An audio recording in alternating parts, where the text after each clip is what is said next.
Hey, Shalom, Shalom. I want to start off souls by giving no praise to Yahweh, Shem Yahweh, Shabbat, Shem Kudash. Double honors the apostles of GMS and honors you brothers doing the work of the Most High in truth and sincerity. This one's a quick one. Just wanted to touch on this set here by Bill Burr, stand-up monologue. This is on SNL. And there's a really good skit in here where basically you can pause the video now, watch it.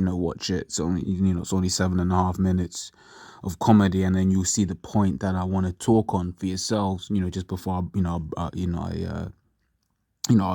spoil it, right? But basically he makes a joke about these so-called white women, these Edomite women, who all of a sudden now they're complaining about, basically you had the whole woke movement, and then how how these so-called white women then jumped on the bandwagon, and then he makes a point, it's like, but all of this time, when you were rolling in the blood money that the so-called white man was bringing, you had no complaints then, right? And then he even spoke about the point of, when you wanted to deal with the so-called black man, and then you got caught, what would you then scream? Oh, it wasn't consensual. Basically, you would scream rape, right? And then he basically said, you go sit your ass down here with me and take the shit. Basically saying, don't think you're exempt from, being, basically saying, don't think you're exempt from judgment.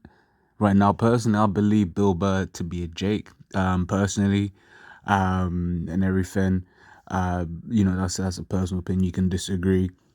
But basically, when I was watching this, I was like, yeah, it's a good point.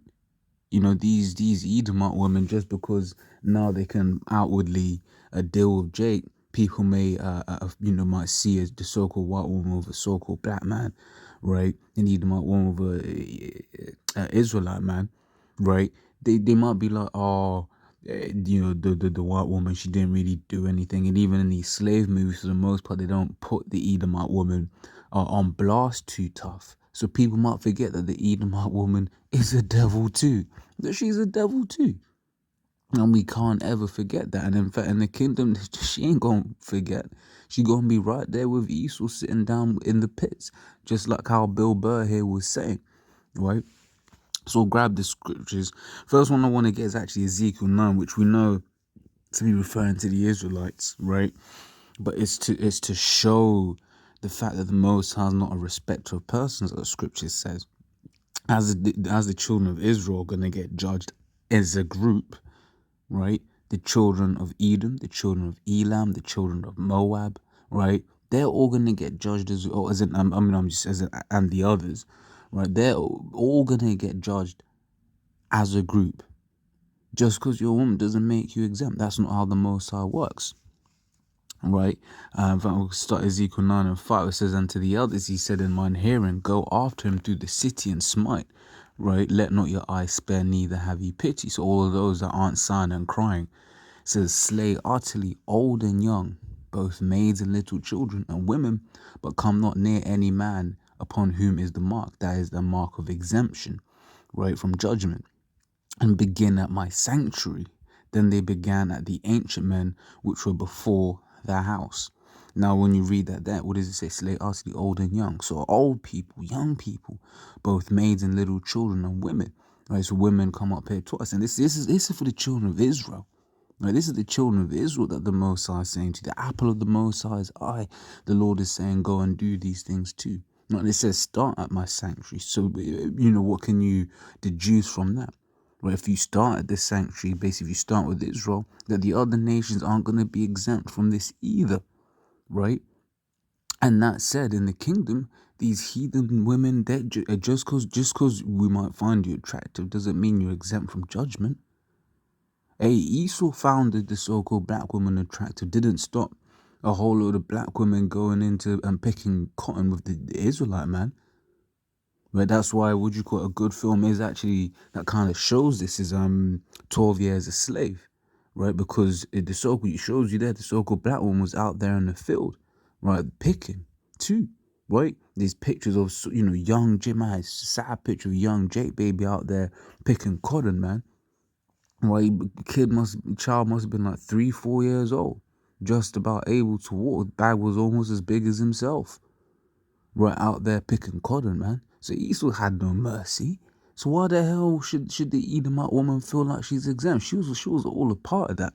And if the spirit will, right, what do you call it? If the spirit will, do a crimes of Karen, right, series. If the spirit wills, going into all of the wickedness that these so-called white women got into, man, right, have been doing throughout the ages.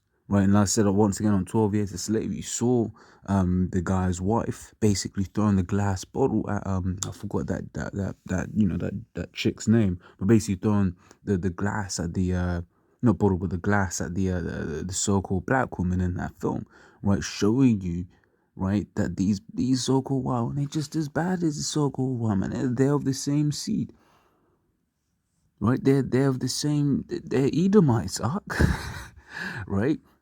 But it's beautiful what's been happening, with this whole Karen thing recently, because that's part of the curses, man, being flipped onto our enemies, right? It says Deuteronomy 30:7 says, "And Yahweh thy power will put all these curses upon thine enemies and on them that hate thee, which persecuted thee."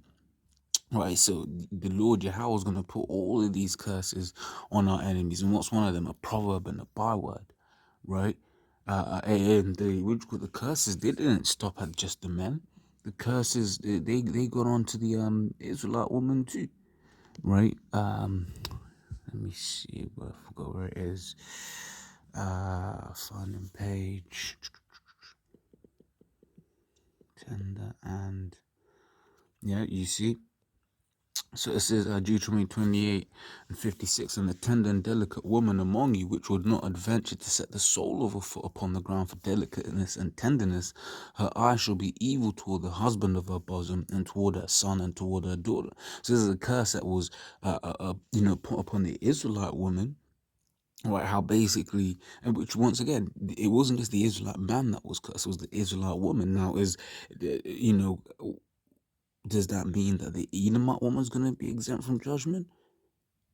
No, the Edomite woman's going to get judgment, because the Israelite woman got judgment, just like how the Israelite man got judgment, right? So all of these Karens, whatever what have you, right? Just because you might want to deal with a Jake every now and then, don't mean that you gonna get out scot free, right?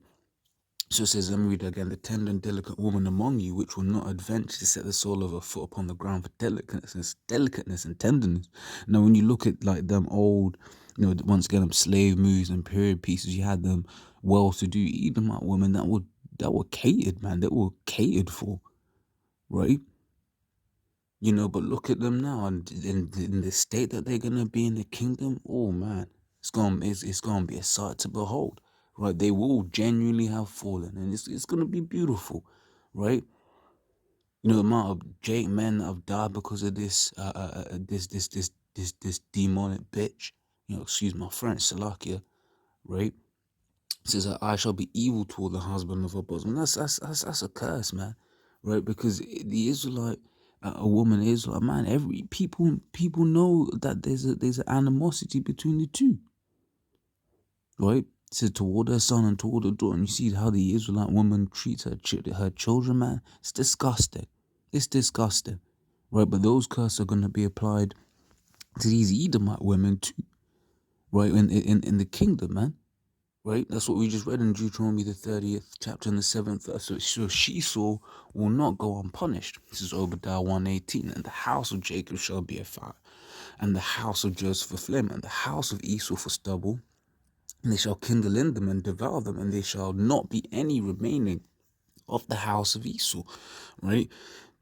So on this day, the 1000th year, right, in the kingdom, all of the Edomites are going to be done away with. Not there isn't going to be one Edomite woman or a handful of Edomite women that are going to be in the kingdom in year 1001. That's not going to be so. They're going to all be done away with as a group of people. Why? It says, "For Yahweh hath spoken it." In fact, let's jump up to the 11th verse, right? No, 10th verse. I like this verse because people ask, "Oh, well, but why?" It says, well, so Obadiah 1:10 says, "For thy violence against thy brother Jacob, shame shall cover thee, and thou shalt be cut off forever." So, and once again, that's referring to the entire nation of the children of Edom. They all gonna be done away with, right? Because they've been violent against the children of Israel. You read Ezekiel 35 and 5, it speaks about the perpetual hatred that they've had for the children of Israel, right? And once again, let's grab this as well in Isaiah the 47th chapter. Start from the top. It says, "Come down and sit in the dust, O virgin daughter of Babylon." It's talking about America. Sit on the ground, there is no throne. Which, dust representing confusion. Virgin, because they've never been touched. Sit on the ground, there is no throne. O daughter of the Chaldeans, for thou shalt no more be called tender and delicate. Take the millstones and grind meal, uncover thy locks, make bare the leg, uncover the thigh, pass over the rivers. That's talking about America being exposed, these Edomites being exposed. And one of those things that are being exposed is the wickedness of the so-called white woman, right? Because for too long, there's a great emphasis on the wickedness of the so-called white man. But hey, Shesau, we can't forget about Shesau, right? We can't forget about Karen, right? Karen's part of the problem, right? And Karen, what you call it? And the solution is going to be applied to Kevin and Karen, both of them, right? You ain't gonna be getting special treatment in the kingdom, Karen. So like I said, just a quick one. Pretty. It's not his best material. By far, it's not his best material, but it's worth a watch, especially that point.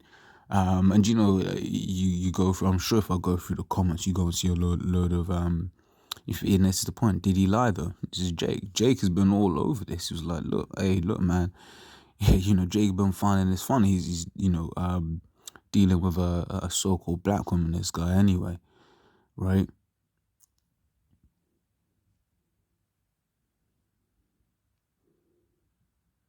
You can see people just saying that these mans are offended. Yeah, you see, and here's the thing: for centuries, you rolled around in the blood money.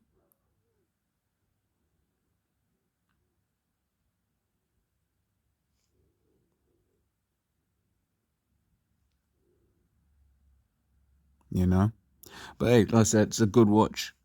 Those were those edifying. Till next time, Shalom.